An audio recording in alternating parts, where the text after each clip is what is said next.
I think if Arteta doesn't win a trophy this season, I think he gets a sack. Not because he's not done a good job, but because he can't get a trophy over the line. He's spent a lot of money, they've got a really good side. You've got to go and win a trophy. If they finish second again and they don't win a trophy, the fans will say, where's the progress? We're spending money, but we're not winning anything. You've got to win trophies. There was a time not long ago when Arsenal had lost their way. The Emirates felt heavy with frustration, the football was lifeless, and the club that once set the standard for beauty and dominance in England was drifting into irrelevance. Under Unai Emery, results crumbled, performances lacked identity. Arsenal was stuck in mid-table, winless in 7 league games and closer to relegation than top 4. The Gunners were no longer fit, they were forgotten. And then came Mikel Arteta, a rookie manager stepping into chaos, armed only with a clear vision and an unshakable belief. He rebuilt the culture, demanded standards and slowly sculpted a team with purpose, discipline and hunger. In just a few seasons, Arsenal went from fragile and fractured to fierce and fearless, pushing Manchester City to the very limit in a Premier League title race. Kai Havertz! There's the goal! Arsenal made it 4 and it's Kai Havertz on the score sheet! It's the most solid teams in all departments in the world. They can do everything good, better than the other ones, and of course the staff, and Arsenal is back. In December 2019, Arsenal were a club in turmoil. The Unai Emery era had ended in disarray. The team sat mid-table and the atmosphere around the Emirates felt flat.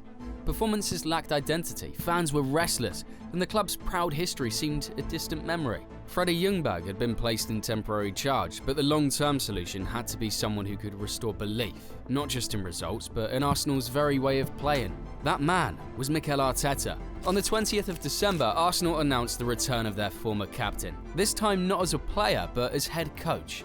He arrived from Manchester City, where he'd been Pep Guardiola's right-hand man, bringing with him a football philosophy rooted in tactical discipline. I know how a winning culture should look like, which is for me the most important thing.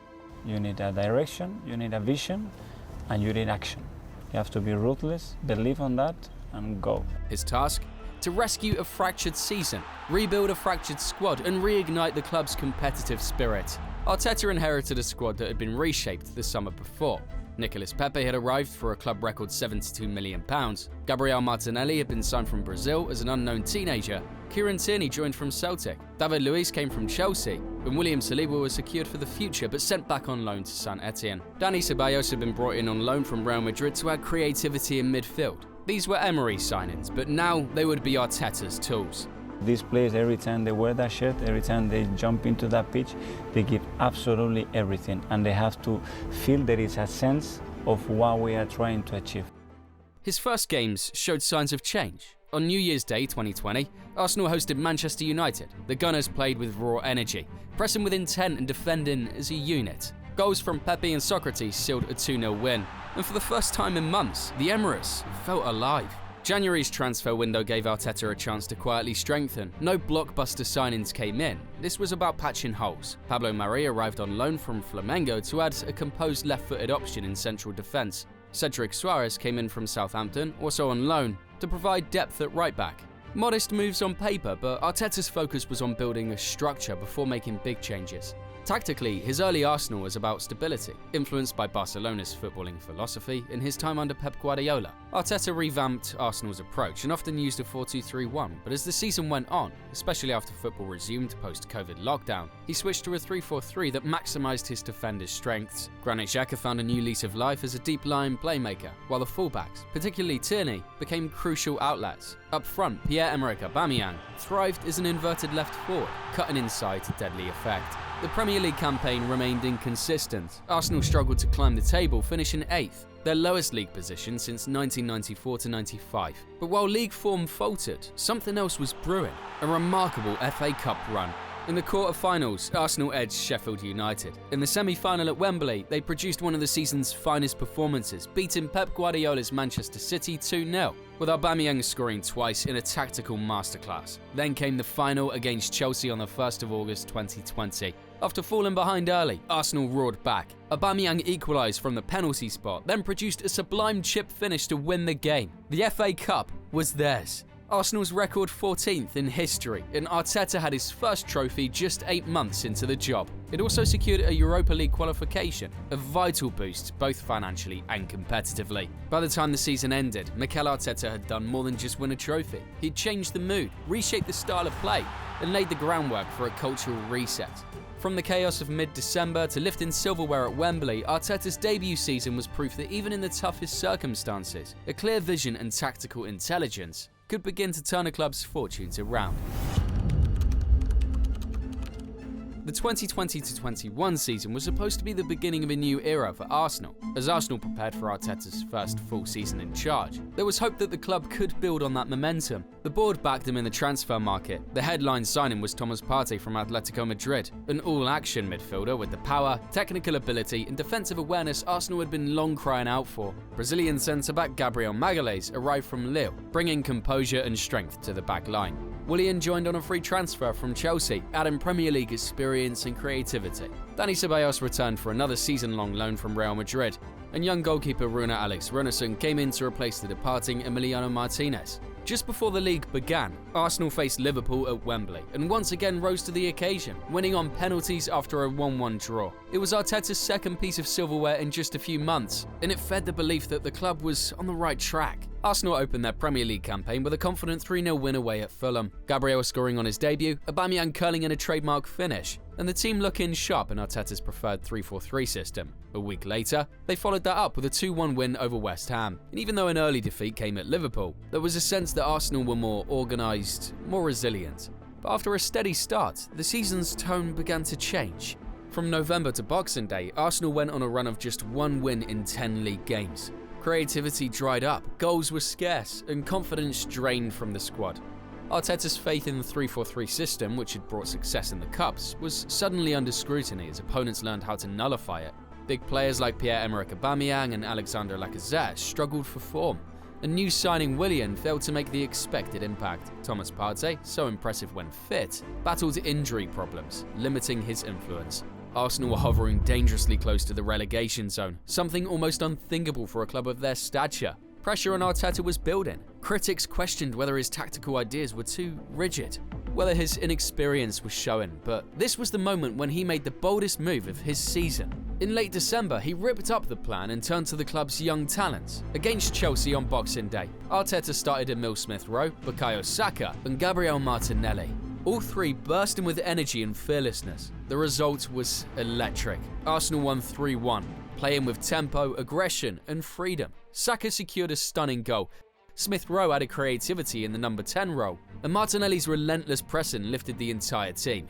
That match became the turning point. From then on, Arsenal shifted to a 4-2-3-1 formation, with Smith-Rowe at the heart of their attacking play. Then Martin Odegaard was brought in on loan from Real Madrid in January to add even more creativity. The balance began to improve. Lacazette rediscovered his scoring touch. Saka continued his breakout season, and the defence, anchored by Gabriel and Rob Holding, looked more secure. There were still frustrating setbacks, but the Gunners found consistency in the league's second half. Notable wins included a 3-1 comeback victory against Leicester, a hard-fought North London derby win over Spurs, and a dramatic 3-2 triumph away at Benfica in the Europa League round of 32, with Aubameyang scoring a late winner to keep the European dream alive. However, Europe would ultimately bring heartbreak. Arsenal reached the Europa League semi-finals only to be knocked out by former manager Unai Emery's Villarreal. It was a painful defeat, especially given how close they were to a final, and it left winning the competition as their last chance of securing European football for the following season. In the Premier League, Arsenal ended strongly,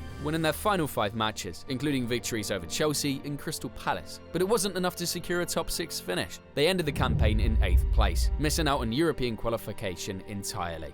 Statistically, it was a season of contrasts. Arsenal conceded just 39 goals, the third best defensive record in the league, showing Arteta's organisational influence, but they scored only 55 goals, their lowest tally in a full Premier League season since 1995-96, reflecting attacking struggles that defined much of the campaign. Key players emerged despite the inconsistencies. Bukayo Saka was the standout, leading the team in assists and becoming the creative heartbeat of the side at just 19 years old. Emile Smith-Rowe's introduction revitalised the attack. Kieran Tierney became a fan favourite with his tireless runs down the left and warrior mentality. And in defence, Gabriel Magalhaes impressed in his debut season, while Bernd Leno provided crucial saves to keep Arsenal in games. By the time the 2020-21 season ended, the table told one story, but the squad's evolution told another. Arteta had endured his first full campaign in charge through turbulence, criticism, and the kind of pressure that could break many managers. But he had also rebuilt the foundations, placing faith in youth, tightening the defence, and beginning to shape the squad in his image. The 2021-22 season was make or break for Mikel Arteta. 2 years into his tenure, the Spaniard had lifted an FA Cup and brought some defensive stability, but Arsenal had finished 8th in back-to-back campaigns, missing out on European football for the first time in over 2 decades. Now, with the full backing of the board, Arteta was tasked with taking the next step in his rebuild. The summer was ambitious. Arsenal spent more money than any other Premier League club in the transfer window, around £150 million, but the signings weren't flashy household names. They were carefully chosen pieces for the future. Ben White arrived from Brighton for £50 million, a ball-playing centre-back to complement Gabriel Magalhaes. Aaron Ramsdale, signed from Sheffield United, was a surprise choice for many. Critics questioned the fee, but Arteta believed in his leadership and distribution. Then came Takehiro Tomiyasu, the versatile Japanese defender from Bologna. These were young, hungry players, signings with potential, not just for the present, but for years ahead. The season, however, could not have started worse. On opening night, Arsenal travelled to Brentford for the Bees' first ever Premier League match. Arsenal looked flat, losing 2-0. The misery continued with defeats to Chelsea and Manchester City, leaving Arsenal bottom of the table after 3 games. 0 points, 0 goals scored. Pressure was mounting. Some questioned if Arteta's project had already run its course. But just when it seemed the season might spiral, the turnaround began. With new signings integrated and key players returning, Arsenal went on an 8-game unbeaten run. Ramsdale's infectious energy and world-class saves instantly made him a fan favourite. Tomiyasu slotted seamlessly into right-back, providing balance between attack and defence. Ben White's composure at the back paired perfectly with Gabriel's aggression, while Tierney and Tavares rotated to keep the left side fresh. Arteta began to shift from the cautious football of his early tenure to a more aggressive, fluid 4-2-3-1 system. Granit Xhaka and Thomas Partey anchored the midfield, freeing the attacking trio of Bukayo Saka, Martin Odegaard and Emil Smith-Rowe to express themselves. Odegaard signed permanently from Real Madrid that summer after a successful loan spell, became the creative conductor, while Saka continued his rise as Arsenal star boy. Smith-Rowe, wearing the number 10 shirt, brought direct run-in and goals from midfield. The first real statement win came in late September, a 3-1 victory over Tottenham in the North London derby. In a blistering first-half display, Smith-Rowe, Aubameyang and Saka all scored, and the Emirates roared like it hadn't in years. That performance wasn't just 3 points, it was a glimpse of the future Arteta wanted. As the autumn months rolled on, Arsenal climbed into the top 4 race. Aubameyang remained captain, but his form dipped, and in December, a disciplinary breach saw Arteta make the bold decision to strip him of the armband and eventually freeze him out the squad. It was a controversial call, but it signalled that Arteta's authority was absolute. No player was bigger than the team. Lacazette stepped in as the senior striker, linking play and bringing out the best in the younger attackers. January brought limited reinforcements. No major signings were made, but Arsenal offloaded several players, including Aubameyang, who joined Barcelona. This meant the burden of goals fell heavily on the young core. From February to April, Arsenal produced some of their best football in years. Wins over Wolves, both home and away, were gritty, emotional victories that showcased the team's resilience. Against Aston Villa, Ramsdale's heroics and Saka's winner proved decisive. Even a 4-2 away win at Chelsea in April, with Eddie Nketiah scoring twice, underlined the growth in character. The chase for Champions League football went down to the wire. Arsenal were in control with just 3 games left, but a costly defeat away at Tottenham in the derby and a shock loss at Newcastle handed the advantage to Spurs. The season ended with a 5-1 win over Everton, but it wasn't enough. They finished 5th, just 2 points short of their top 4. Despite the disappointment, the progress was undeniable. Arsenal had improved their league position to their highest in 3 years, with 69 goals scored and a return to European football through the Europa League. The defence, rebuilt around Ramsdale, White and Gabriel, had a new solidity. The midfield, when Partey was fit, looked balanced, and in attack, the emergence of Saka and Smith-Rowe as double-digit scorers showed the club's future was in safe hands. By the final whistle of the 2021-22 season, Arsenal had not reached their ultimate target, but they had taken a giant step forward. The youngest squad in the league had pushed for Champions League football until the very end, and the connection between the fans and the team was returning. Arteta's vision was becoming clear: a disciplined, unified, and dynamic Arsenal, built for the future. The 2022-23 season wasn't just another year for Arsenal. After 2.5 years of rebuilding, of hard calls and growing pains had led to this moment. After narrowly missing out on Champions League football the year before, Arsenal were determined not to let history repeat itself. The summer transfer window set the tone. Arteta, alongside sporting director Edu, went for proven Premier League winners. Gabriel Jesus arrived from Manchester City, bringing not just goals but a relentless work rate and a winning mentality. Alongside him came Alexander Zinchenko, another Man City man, versatile, technical and tactically intelligent. A player who could redefine the left-back role. Fabio Vieira was signed from Porto as a creative option, while young American goalkeeper Matt Turner and Brazilian winger Marquinhos were brought in for depth. From pre-season, something felt different. Arsenal's football was sharper, faster, more confident. The tactical evolution was clear. Jesus offered movement and pressing up front, freeing Bukayo Saka and Gabriel Martinelli to attack with greater freedom. Zinchenko's tendency to drift into midfield created overloads, allowing Granit Xhaka, now in a more advanced role, to contribute in attack. And Martin Odegaard, now captain, became the heartbeat of the team. The season began with a statement. An opening night at Selhurst Park, Arsenal beat Crystal Palace 2-0, showing steel and composure. Then came a storming run. 5 straight wins, including the 3-0 demolition of Bournemouth, and a thrilling 3-1 victory over Tottenham in the North London derby. Jesus was electric, Odegaard was pulling the strings, and William Saliba, back from his loan spell in France, was playing like a defender years beyond his age.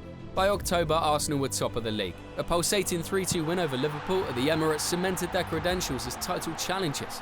The atmosphere was electric. Fans who had grown used to frustration were now daring to dream again. Arteta's Arsenal had developed a clear identity: high pressing, positional rotations, and blistering speed in transition. Zinchenko often stepped into midfield to create numerical superiority, while Xhaka's late runs into the box became a new weapon. The young front three, Martinelli, Jesus and Saka, were among the most dangerous in Europe. Even the setback of a 3-1 defeat to Manchester United in September didn't derail them. They bounced back with a string of wins, including a gritty 1-0 away victory at Chelsea in November, a game that underlined Arsenal's growing maturity. The World Cup break in November could have stalled momentum, but Arsenal came back just as strong. A Boxing Day 3-1 win over West Ham kept them top, and by January they had built an 8-point lead over Manchester City. Odegaard was in majestic form, Saka was tormenting fullbacks, and Saliba, alongside Gabriel, formed one of the league's best defensive pairings. January also brought reinforcements. Leandro Trossard arrived from Brighton after Arsenal missed out on Mykhailo Mudryk, and Polish defender Jakub Kiwior joined for depth. Jorginho came from Chelsea, adding experience in the midfield. Trossard in particular became a key figure, slotting seamlessly into the front line and racking up assists. Then came February's showdown with Manchester City at the Emirates, a 3-1 defeat that narrowed the gap. Still, Arsenal responded with resilience, producing late winners against Aston Villa and Bournemouth. The latter, a dramatic 3-2 comeback sealed by Reece Nelson's thunderbolt in the 97th minute, one of the moments of the season. By April, the title was within touching distance, but pressure mounted. Draws against Liverpool, West Ham and Southampton chipped away at their lead, and a heavy defeat at the Etihad handed the initiative to City. Even so, Arsenal fought on, securing Champions League qualification with weeks to spare. The first time back in Europe's elite competition since 2016-17. The season ended with Arsenal finishing second on 84 points, their highest tally in over a decade, just 5 behind Manchester City. They had spent 248 days at the top of the table, a Premier League record for a team that didn't win the title. Saka reached double figures in goals and assists. Odegaard scored 15 goals and had 7 assists in the league, leading by example. Jesus transformed the attack with his movement and pressing. Saliba's injury late in the season showed just how vital he had become, and Zinchenko's tactical intelligence changed the way Arsenal played. They didn't lift the trophy, but 2022-23 was the season Arsenal truly returned. Not just as a top 4 side, but as genuine title contenders. The youngest squad in the league had gone toe-to-toe with one of the greatest teams in Premier League history. The dream was alive again, and for Arsenal fans, this was just the beginning. The summer of 2023 arrived at Arsenal with a renewed pulse. This was not just another campaign, it was a statement of intent. To that end, the club reshaped its spine. Declan Rice arrived in July for a record-breaking £100 million, injecting strength, composure and leadership into the midfield. Kai Havertz was brought in to offer creative flexibility and goal threat up top, and Jurrien Timber bolstered defensive options with his versatility and calm on the ball. Arteta refined his system, anchored by Rice's discipline, Timber's adaptability, and the advanced connections between Odegaard, Havertz and Saka. The tactical evolution was clear: balanced structure with attacking freedom. In their return to the Champions League, Arsenal topped their group with an astonishing 12-goal difference, the best of any team in the tournament. For the first time since 2009-10, they reached the quarter-finals, only bowing out narrowly to Bayern Munich, a step forward that felt massive. In the Premier League, Arsenal's dominance was dramatic and won 28 league matches. Arsenal stormed through the campaign, notching up a league-high 91 goals and 113 across all competitions, marking their best scoring campaign since the 1950s. Arsenal posted their second highest tally ever, even matching near invincible levels. But despite this brilliance, they again finished runners-up, falling just 2 points short of Manchester City's crown. Tactically, Arteta leaned on strategic innovation. Under the influence of set-piece coach Nicolas Javert, Arsenal became corner kings, scoring a record-matching 16 corner-derived goals and totaling 20 non-penalty set-piece strikes, the most in Premier League history for the season. In midfield, Declan Rice added steel and dynamism. His presence brought balance to the side with 6 goals and 6 assists, and the ability to dictate rhythm with defensive grit, a midfield anchor that allowed others to flourish. Alongside Rice, Odegaard served as the creative heartbeat, ending the season as the league's most inventive player, finishing with 11 goals and 11 assists, while topping the league charts for chances created, securing his second consecutive player of the season. Kai Havertz, with 13 goals and 7 assists, became the only 5th Arsenal player to reach 20 Premier League goal involvements in his debut season, joining legends like Henry and Sanchez. Bukayo Saka became the first gunner to score 20 goals across all competitions since 2019-20, and the first Englishman to do so since Theo Walcott in 2012-13. Meanwhile, Arteta's team emerged as a fortress defensively. Only 29 league goals conceded, their best backline showing in 2 decades, and 18 clean sheets in the Premier League, 5 more than the nearest rival. Between the sticks, David Raya made the goalkeeping position his own, keeping 6 consecutive away clean sheets and winning the Golden Glove, earning a place in the PFA Team of the Year. From defensive solidity to exhilarating new signings, it marked a rebirth. Though silverware eluded them, the foundations laid, through strategic progress, tactical innovation and burgeoning leadership, chart a bold path forward. As the 2024-25 season dawned, Arsenal stood at a crossroads. Another near miss in the Premier League, another year chasing silverware. Arteta knew the margin for error had vanished. This needed to be the breakthrough. Shaping that ambition were key arrivals. Mikel Merino, a cultured midfielder from Real Sociedad, joined in August. Fresh defensive depth came via Ricardo Calafiori, signed for over £33 million, a ball-playing defender who provided composure and relevance in attack. Arsenal opened the season claiming the Emirates Cup, a small but potent declaration of intent. As the Premier League began, Arteta's tactical blueprint leaned on fluidity. Early in the season, crew amid absences, Arteta unleashed academy firepower. Ethan Nwaneri, a 16-year-old forward, scored multiple braces, netted in both the FA Cup and Champions League, and asserted himself as a living testament to Arteta's bold faith in youth. As the calendar turned, so did momentum. Arsenal marched through the Champions League, defeating Real Madrid on the way to a semi-final berth, their deepest run since 2009. In the Premier League, they conceded just 34 goals, the best defensive record again. And yet, for a 3rd season running, they finished runners-up. The title remained elusive. But it wasn't all heartache. Club legend in the making, Ethan Nwaneri, despite his youth, emerged as a revelation, scoring in every competition, becoming only the 3rd player under 18 to net 5 goals in a season, joining Owen and Rooney. Merino's tactical versatility delivered moments of brilliance in crucial fixtures. His grace on the ball and finishing touch, slotted into a makeshift striker role, proved pivotal. Scoring in epics like a 2-0 win over Leicester and the stunning 3-0 triumph over Real Madrid in the Champions League quarter-finals first leg, Calafiori's composure redefined Arsenal's defensive build-up, slotting in with goals against Manchester City and Wolves, even scoring in that 7-1 demolition of PSV. Arsenal didn't lift the title, but in 2024-25, Arteta didn't just build a team. He crafted an identity defined by youth, adaptability, and fearlessness. It was a season of near mythic moments and heartbreaks, yet beneath it all lay a promise that this Arsenal is still building towards something great. As the curtain rose on Arsenal's 2025-26 campaign, the stakes had never felt higher. After 3 agonisingly close second-place finishes, Mikel Arteta's 4th full season was poised as the moment of truth. This wasn't just another season, it was a must-win stage. The transformation was tangible. From late June through July 2025, Arsenal rebuilt their spine, investing more than £180 million into 6 strategic signings. A new goalkeeper, Kepa Arrizabalaga, arrived to challenge for the number 1 shirt and bring elite-level experience. In the midfield, the troika of Martin Zubimendi, a combative yet intelligent anchor, joined from Real Sociedad. while Christian Norgard, the Danish enforcer from Brentford, strengthened depth with grit and consistency. Up front, the attacking revamp was eye-catching. Noni Madueke, a pacey, creative wide threat from Chelsea, signed for around £48 million. And most crucially, a striker Arteta had long craved. Victor Gyökeres, the Swedish goal machine, cost around £55 million with add-ons, stepping into Thierry Henry's iconic number 14 shirt with lethal expectation. Christian Mosquera, a promising young defender from Valencia, joined to freshen the backline with a blend of youth and quality. Arsenal's core looks complete, and now the depth and firepower to match. The midfield and attack feel newly dangerous. Gyökeres, in particular, is the missing link, a clinical predator in a team built on control. Fans and analysts alike began to shift. No longer hopeful dreamers, but serious title contenders.